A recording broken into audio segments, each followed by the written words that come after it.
এটা হচ্ছে গুয়াংজু এয়ারপোর্টের বাহির এরিয়া। খুব দ্রুত গতিতে গাড়িগুলো যাচ্ছে। অসাধারণ সুন্দর একটা এয়ারপোর্ট, মানে মানে আমার দেখা অসাধারণ।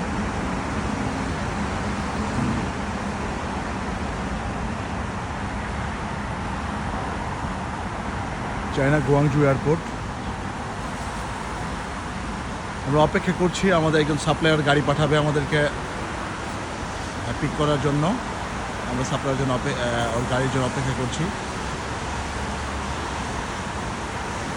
মেবি তার ড্রাইভার আসছে, আমাদের কাছাকাছি আসতেছে।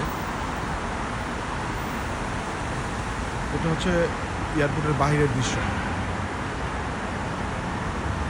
খুবই সুন্দর, খুবই সুন্দর, সুন্দর পরিবেশ।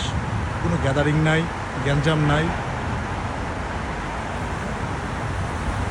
আমার মনে হয় চায়না গুয়াংজু এয়ারপোর্টটা ভিজিট করা দরকার সবারই, আর চায়নার অভিজ্ঞতা নেওয়া দরকার। আমরা আমাদের থেকে কত সভ্য সুন্দর পরিবেশ হতে পারে এবং জাতি হতে পারে, সেটা কিছুটা হলেও অনুধাবন করতে পারি আমরা খুব কাছ থেকে।